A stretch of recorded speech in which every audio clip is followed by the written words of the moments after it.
जयंत पाटलांची अवस्था नट सम्राटासारखी आहे अशी टीका चंद्रकांत पाटील यांनी जयंत पाटलांवर केलेली आहे. जयंत पाटील सैरभैर झाले तसा टोमणा सुद्धा चंद्रकांत पाटलांनी मारलेला आहे. जयंतरावांच्या ह्या वाक्यानंतर त्यांची स्थिती त्या नटसम्राट मधल्या नटसम्राटासारखी झाली आहे. कोणी घर देता का हो घर, कोणी घर देता का हो घर, तसं कोणी पक्ष घेताय का हो, मला घेताय का हो, मला घेताय का हो, अशी झाल्यामुळे ती सैरभैर झालेली आहे. आता राग येईल, पण भाजपची अवस्था पिंजरा नावाचा एक पिक्चर होता. पिंजरा नावाचा सिनेमा होता. त्या पिंजऱ्याच्या सिनेमात ते मास्तर होता, तशी आता भाजपची अवस्था झाली.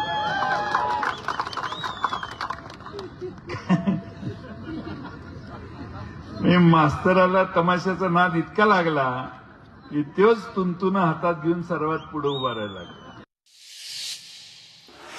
शिवसेना टीम ओमी कलानी साई पक्षाच्या विविध चिन्हांमुळे उपमुख्यमंत्री गोंधळल्याचं पाहायला मिळालं. शिवसेना साई पक्ष आणि टीम ओमी कलानीचा महापौर होणार असल्याचा टोला उपमुख्यमंत्री एकनाथ शिंदे यांनी भाजपला लगावलाय. उल्हासनगर पालिका निवडणुकीमध्ये शिवसेना टीम ओमी कलानी आणि स्थानिक साई पक्षाची युती आहे.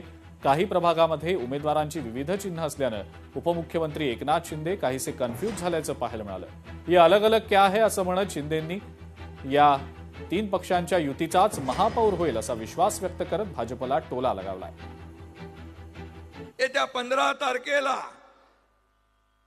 धनुष्यबाणा समोरचं बटन दाबून, और भी कोई निशानी है ना अपना, धनुष्यबाण और धनुष्यबाण, और कहीं पर टीवी है और नगारा भी है. पैनल 18 मध्ये नगारा पण है. बाकी सगळे धनुष्यबाण. नगारा ऐसा जोर से बजाओ कि धनुष्यबाण धनुष्यबाण धनुष्यबाण ही दिखे, और टीवी है वो भी दिखे. 12 मध्ये कपाट आणि रिक्षा पण है. ये अलग अलग क्या है रे भाई? टेक्निकल प्रॉब्लेम है. भाजपच्या नेत्या आणि मंत्री पंकजा मुंडेंनी पिंपरी चिंचवडमध्ये सभा घेत मराठवाड्यातल्या जनतेला भाजप उमेदवारांना विजयी करण्याचं आवाहन केलं. यावेळेला त्यांनी उपमुख्यमंत्री अजित पवार आणि आमदार महेश लांडगे यांच्यात सुरू असलेल्या शाब्दिक वादावर थेट भाष्य करण्याचं टाळत विकास हाच भाजपचा मुख्य अजेंडा असल्याचं स्पष्ट केलं. पिंपरी चिंचवडमध्ये प्रसारमाध्यमांशी संवाद साधताना पंकजा मुंडे म्हणाल्या की स्थानिक पातळीवरच्या राजकीय आरोप प्रत्यारोपांना स्थानिक नेतेच योग्य उत्तर देतील.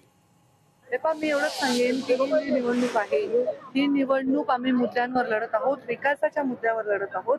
दिल्लीमध्ये आमचे प्रधानमंत्री नरेंद्रजी मोदी, राज्यामध्ये देवेंद्रजी फडणवीस यांच्यावर विश्वास ठेवून भारतीय जनता पार्टी हा नंबर 1 चा पक्ष झालेला आहे. या निवडणुकांमध्ये भाजपा नंबर 1 चा नुकत्याच झालेल्या स्थानिक स्वराज्य संस्थेच्या निवडणुकात नंबर 1 चा पक्ष झालेला आहे. आणि केवळ आमच्या विकासाच्या मुद्द्यावर आणि विकासाच्या सातत्यावर आणि आमच्या प्रधानमंत्र्यांच्या मुख्यमंत्र्यांच्या वर असणाऱ्या विश्वासावर आम्ही मोठ्या प्रमाणामध्ये विजय मिळवणार आहोत. त्यामुळे आम्हाला कुठल्याही मुद्द्यावर न जाता विकासाच्या मुद्द्यावर बोलण्याचीच आवश्यकता आहे. आज नाशिकमध्ये दोन्ही ठाकरे बंधूंनी संयुक्त सभा घेतली आणि या सभेमध्ये राज ठाकरेंनी उद्धव ठाकरेंनी सरकारवर जोरदार टीका केलेली आहे.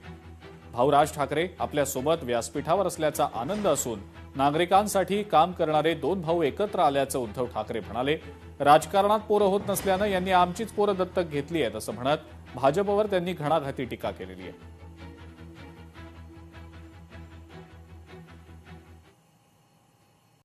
गेल्या 2 वर्षातली माझी ही 4थी सभा आहे,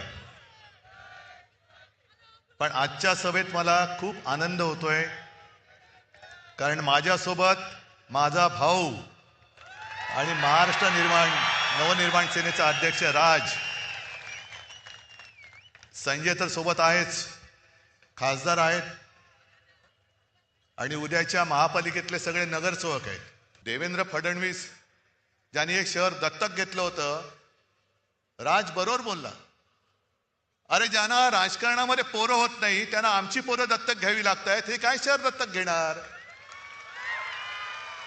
म्हणून मोहन भागवतांना टाओ फोडावं लागतोय, अपत्य वाढवा अपत्य वाढवा. अहो अपत्य वाढवा म्हणजे तुमची राजकारणातली अपत्य वाढवा, नुसती अपत्य नका वाढवू. खायला खाळ आणि भुईला भार. मला भाजपवाल्यांना विचारायचंय की अरे काय नशिबी आले तुमच्या जीणं. म्हणजे अशी बरबटलेली माणसं ही पक्षात घ्यायची आणि त्यांचं संघ सगळं लंगोटी साफसूफ करून त्यांना डोक्यावर घेऊन नाचायचं, हे निष्ठावंत भाजपवाल्यांचे आज नशिबी आले. कसे तुम्ही राहताय? हा भाजप तुम्हाला अपेक्षित होता? अगदी आम्ही दोघं एकत्र आल्यानंतर ज्यांनी फटाके फोडले दुसऱ्या दिवशी तिकडे. ज्या पक्षाची निष्ठा तुम्ही बाळगता आहात, राखता आहात, तो पक्ष आज उपऱ्यांचा पक्ष झालाय. उपरे. आणि हे माझं वाक्य नाहीये, देवयानी ताईंचं वाक्य आहे की दलालांनी चुकीचं ब्रीफिंग केलंय म्हणजे भाजप आज दलालांचा पक्ष झालेला आहे. हा मिंदे कोण? पूर्वश्रमीचा आपलाच, आता गद्दार. गणेश नाईक पहिले आपलेच, त्यांच्या दोघात लागले आता. आणि गणेश नाईक म्हणतायत, त्यांचा सरळ आरोप केलाय नव्या मुंबईमध्ये FSIचा घोटाळा या मिंद्याने केलाय. आणि जर भाजपने परवानगी दिली तर या मिंद्याचा टांगा उलटा करतो. मग गणेश नाईकांना सांगायचं की ते टांग्यात बसता कशाला, टांग्यात टांग तरी घाला, नाही तर टांगा तरी पालटा करा. तांगड्यात तांगडं घालायचं आणि तरी सुद्धा टांग्यात बसायचं. अरे पाडाना उलटा. म्हणजे हीच लोक सांगतायत की कशी अभद्र युती आहे, समविचारी अभद्र लोकांची समविचारी यांची ही युती झालेली आहे. मुंबईवर सत्ता ही